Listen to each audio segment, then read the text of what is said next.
Hello friends, this is Manish and you are watching my channel Pharma Bullet. तो दोस्तों, आज की इस वीडियो में हम केमिस्ट्री के कुछ एग्जाम टारगेटेड क्वेश्चंस डिस्कस करने वाले हैं। आपकी upcoming FDA and RRB examination के लिए मोस्ट इंपॉर्टेंट क्वेश्चंस होने वाले हैं। Organic chemistry, inorganic chemistry, analytical chemistry, instrumental chemistry, then pharmaceutical chemistry, ये सभी क्वेश्चंस मैंने यहाँ पे रखे हैं। ठीक है, सो इम्पॉर्टेंट वीडियो होने वाला है आपके एग्जामिनेशन पॉइंट ऑफ व्यू से।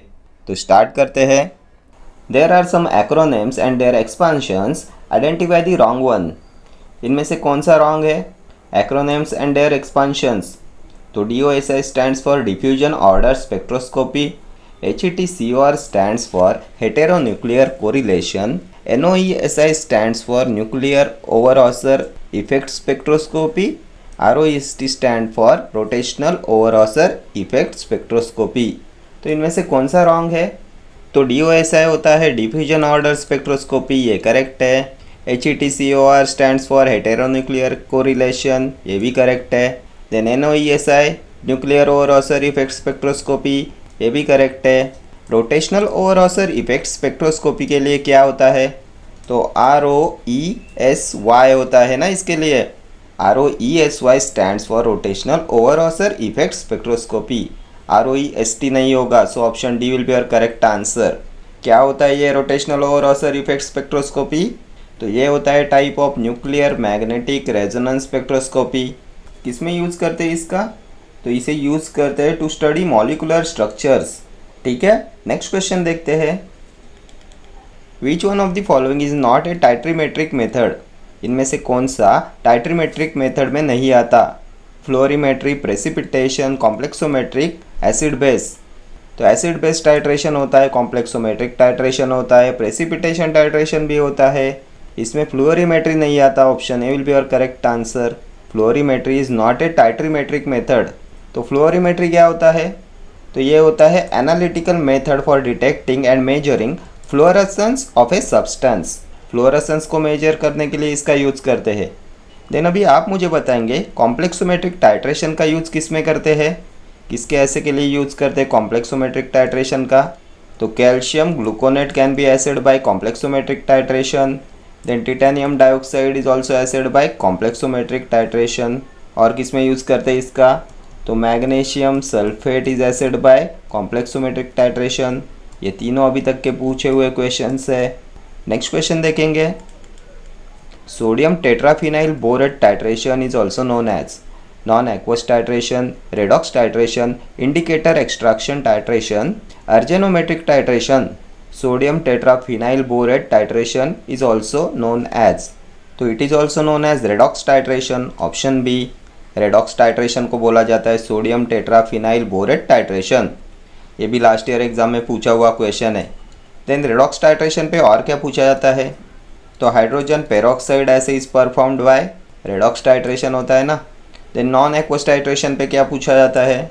तो weakly basic drugs are assayed by non aqueous titration. Then क्या आप में से कोई बता सकता है the indicator used in the non aqueous titration of barbiturates? ये भी लास्ट ईयर एग्जाम में पूछा हुआ क्वेश्चन है।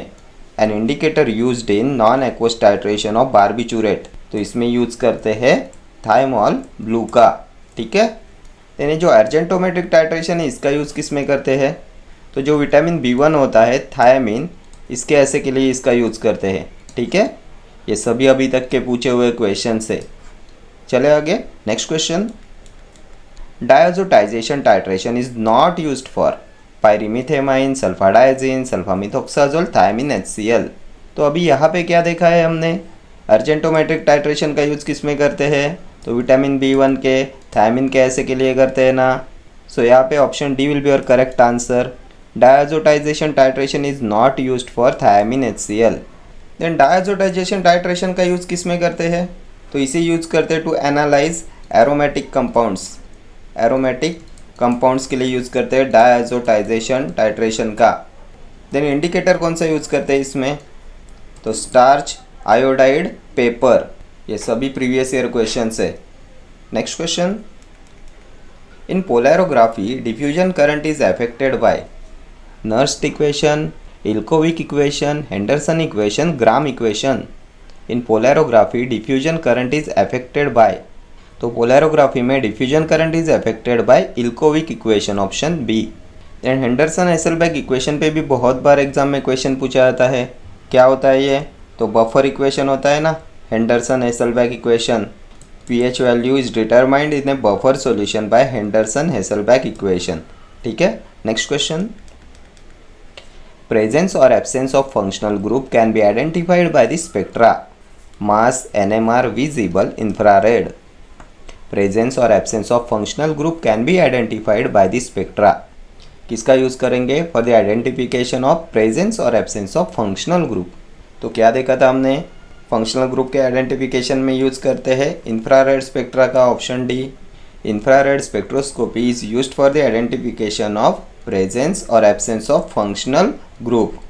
देन इंफ्रारेड स्पेक्ट्रोस्कोपी पे और क्या पूछा जाता है? तो dates of formation of an ancient object can be studied by, तो ये भी होता है इंफ्रारेड स्पेक्ट्रोस्कोपी। ठीक है, ये भी लास्ट ईयर एग्जाम में पूछा हुआ क्वेश्चन है। Dates of formation of an ancient object can be studied by infrared spectroscopy. Then IR spectra is due to vibrational energy, vibrational energy. ठीक है, then for the identification of molecular mass, इसके लिए किसका use करते हैं? For the identification of molecular mass, तो इसके लिए यूज़ करते हैं मास स्पेक्ट्रोस्कोपी का। Then molecular structure can be identified by, तो ये होता है by NMR spectroscopy, nuclear magnetic resonance spectroscopy. Molecular structure can be identified by NMR spectroscopy. Then कौन से रेफरेंस मटेरियल का यूज़ करते हैं NMR में? ये भी प्रीवियस ईयर क्वेश्चन है, 2 से 3 बार पूछा हुआ क्वेश्चन है। तो NMR में रेफरेंस मटेरियल का यूज़ करते हैं टेट्रामिथाइल सिलेन, टेट्रामिथाइल सिलेन। ठीक है, TMS। Then in NMR spectroscopy the radiation used for nuclear excitation is, कौन से रेडिएशन का यूज़ करते हैं फॉर न्यूक्लियर एक्साइटेशन? तो ये होता है रेडियो वेव, रेडियो वेव। ठीक है, देन UV विजिबल किसके लिए यूज़ करते हैं? तो identification of presence of bonds, double bonds, triple bonds के आइडेंटिफिकेशन के लिए यूज़ करते हैं UV विजिबल स्पेक्ट्रोस्कोपी का। ठीक है, नेक्स्ट क्वेश्चन देखेंगे। The common reagent used in the chemical ionization method is ethanol, methane, methanol, ethane.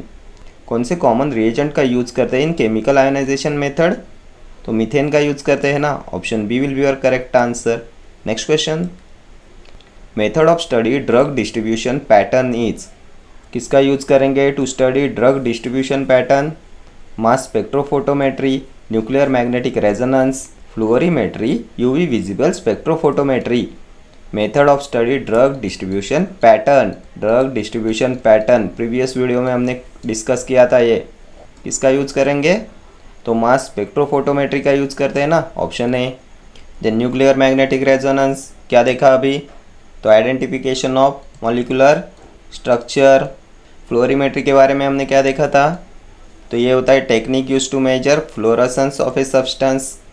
ठीक है, देन UV विजिबल के बारे में क्या देखा? तो identification of presence of bonds is done by UV visible spectrophotometry. ठीक है, next question. The branch of pharmaceutical chemistry which deals with the estimation of drugs in the dosage form is physical chemistry, analytical chemistry, organic chemistry, medicinal chemistry. Branch of pharmaceutical chemistry which deals with the estimation of drugs in the dosage form, क्या होगा? तो ये analytical chemistry होता है ना, option B. Physical chemistry क्या होता है? तो physical chemistry deals with the principles of physics involve in chemical reactions. Chemical reactions में जो फिजिक्स के प्रिंसिपल्स इन्वॉल्व होते हैं वो आते हैं फिजिकल केमिस्ट्री में। ऑर्गेनिक केमिस्ट्री, तो organic chemistry deals with organic compounds. Medicinal chemistry, तो ये होता है branch of chemistry that deals with drug synthesis, drug synthesis. ठीक है, next question. Absorption maxima go to longer wavelength is called hypochromic shift, hyperchromic shift, blue shift, red shift. Absorption maxima go to longer wavelength क्या बोलते हैं? तो red shift होता है ना ये, option D. Then red shift is also called, तो bathochromic shift, bathochromic shift होता है ना, रेड शिफ्ट। ठीक है, देन ब्लू शिफ्ट क्या होता है? तो ये हिप्सोक्रोमिक शिफ्ट होता है। Hypsochromic shift is also known as blue shift. Then और क्या पूछा जाता है रेड शिफ्ट पे, बैथोक्रोमिक शिफ्ट पे? तो a shift of lambda max to longer wavelength is called as red shift.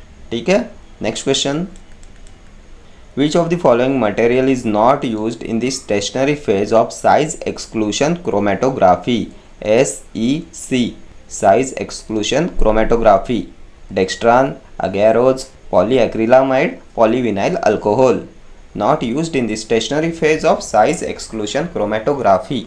तो SEC में डेक्स्ट्रान का यूज़ करते हैं, एगैरोज का भी यूज़ करते हैं एंड पॉलीएक्रिलामाइड का भी यूज़ करते हैं। इसमें पॉलीविनाइल अल्कोहल का यूज़ नहीं करेंगे। Option D will be your correct answer. Size exclusion chromatography में जो स्टेशनरी फेज होती है वो बनती है फाइन एंड पोरस बीड्स की, जो बनते हैं डेक्स्ट्रान, एगैरोज एंड पॉलीएक्रिलामाइड से, एंड इसका यूज़ करते हैं to estimate the dimensions of macromolecules. ठीक है, नेक्स्ट क्वेश्चन देखते हैं। Purity of water can be assessed by determining one of its following properties instrumentally, pH, refractivity, viscosity, conductivity. तो purity of water के लिए कंडक्टिविटी का यूज़ करते हैं ना, ऑप्शन डी। ये भी क्वेश्चन 2 से 3 बार एग्जाम में पूछा गया है। Purity of water can be assessed by determining conductivity. ठीक है, चले आगे, next question, which of the following indicator is not used in non aqueous titration, one naphthol benzein, diphenylamine, quinaldine red, crystal violet, not used in non aqueous titration. तो non aqueous titration के बारे में हमने क्या देखा था, weakly basic drugs are assayed by non aqueous titration, and इसमें diphenylamine का यूज़ नहीं करते as an indicator. Option B will be your correct answer. Next question, in the assay of boric acid glycerin is added to boric acid to dissolve boric acid, increase basicity, increase acidity, decrease acidity. किस लिए add किया जाता है glycerine को boric acid में, तो ये increase कराता है basicity. Option B will be your correct answer. In the assay of boric acid glycerin is added to boric acid to increase basicity. ये बोरिक एसिड होता है freely soluble in glycerin, then it is used as a buffering agent to control pH। Then buffering agent in dark solution कौन सा होता है, तो ये भी होता है boric acid. Then assay of boric acid is carried out in the presence of which indicator, ये भी प्रीवियस ईयर क्वेश्चन है। कौन से इंडिकेटर का यूज़ करते हैं in the assay of boric acid, तो इसमें यूज़ करते हैं फिनोप्थैलिन का। ठीक है, next question, complexone 3 is otherwise known as potassium permanganate, cupric iodide, disodium edetate, ferriferrocyanide. Complexone 3 is otherwise known as, क्या होता है कॉम्प्लेक्स जोन 3, तो ये डाइसोडियम इरिटेट होता है ना, ऑप्शन सी। क्या होता है ये, तो ये होता है EDTA, ये होता है chelating agent. Then potassium permanganate के बारे में क्या पूछा जाता है, तो क्या होता है ये पोटेशियम परमैंगनेट, ऑक्सीडाइजिंग एजेंट होता है ना, KMnO4 होता है potassium permanganate. Then potassium permanganate is assayed by titrating it with standard oxalic acid, ये भी प्रीवियस ईयर क्वेश्चन है। देन ये पोटेशियम परमैंगनेट होता है anti microbial agent, it acts by mechanism of oxidation, ये ऑक्सीडाइजिंग एजेंट होता है ना। देन अभी आप मुझे बताएंगे कौन से इंडिकेटर का यूज़ करते हैं in the assay of hydrogen peroxide, तो पोटेशियम परमैंगनेट का यूज़ करते हैं in the assay of hydrogen peroxide.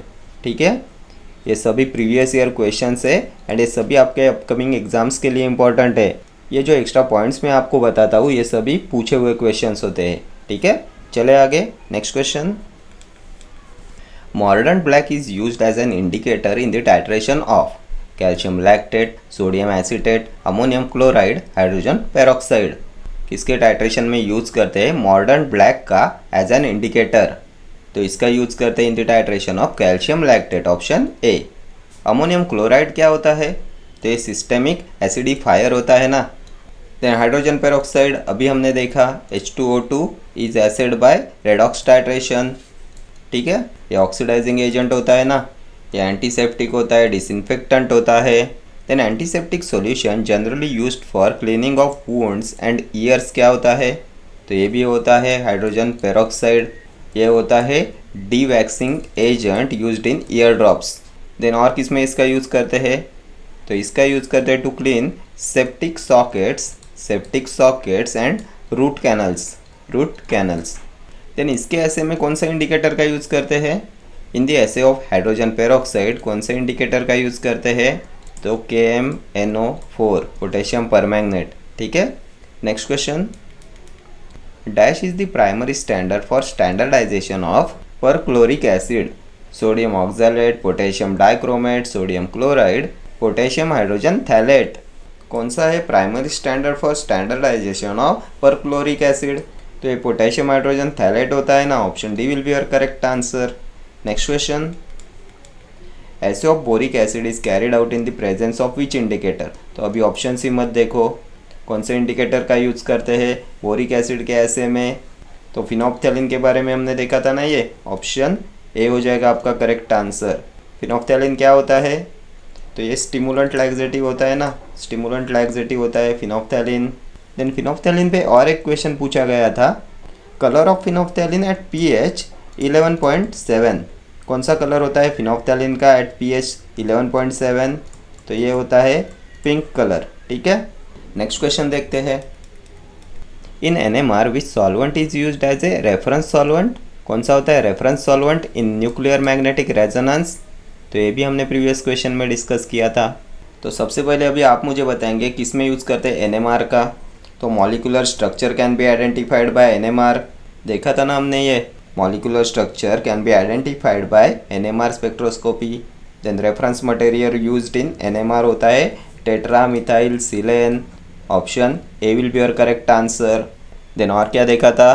तो NMR स्पेक्ट्रोस्कोपी में the radiation used for nuclear excitation कौन सा होता है? तो रेडियो वेव। ठीक है, चले आगे। Next question, Nujol is carbon tetrachloride, ammonium persulphate, mineral oil, sodium chloride. क्या होता है न्यूजॉल? तो ये न्यूजॉल होता है brand of mineral oil which is used in IR spectroscopy. ये होता है मिनरल ऑयल, ऑप्शन सी। इसका यूज़ करते हैं इंफ्रारेड स्पेक्ट्रोस्कोपी में। Next question, the reaction between an acid and a base gives salt and water is known as a reaction. तो कौन सा रिएक्शन होता है between an acid and a base gives salt and water? तो ये neutralization reaction होता है ना। कौन से ऑप्शन में है?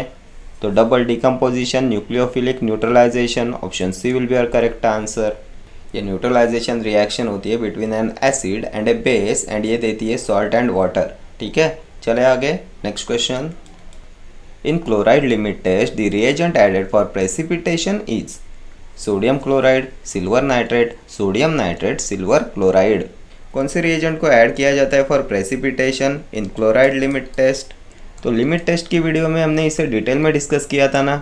क्या क्या देखा था हमने? तो in the limit test of chloride which is compared, किसे कंपेयर करते हैं in the chloride limit test? ये भी क्वेश्चन बहुत बार एग्जाम में पूछा जाता है। तो ओपेलेसेंस होता है ना। In the limit test of chloride opalescence को कंपेयर करते हैं। देन और क्या देखा था? तो limit test for chloride is based upon the chemical reaction between silver nitrate and soluble chlorides in the presence of dilute nitric acid. And क्या देता है ये? तो opalescence of silver chloride. So in chloride limit test the reagent added for precipitation is silver nitrate. Option B हो जाएगा आपका correct answer. Then silver nitrate is also known as, तो ये होता है लूनार कॉस्टिक, लूनार कॉस्टिक। ठीक है, silver nitrate is also known as lunar caustic. And limit test for chloride is based upon the chemical reaction between silver nitrate and soluble chlorides in the presence of dilute nitric acid to give opalescence of silver chloride। ठीक है, तो ये सभी questions आपकी सभी upcoming exams के लिए important होने वाले हैं। अगर आप किसी भी गवर्नमेंट फार्मासिस्ट एग्जाम की प्रिपरेशन कर रहे हो तो ये सभी क्वेश्चंस आपके एग्जामिनेशन पॉइंट ऑफ व्यू से मोस्ट इंपॉर्टेंट होने वाले हैं। ठीक है, okay friends, thank you for watching this video. See you in the next video. Till then do like, share, comment and subscribe to my channel. Thank you.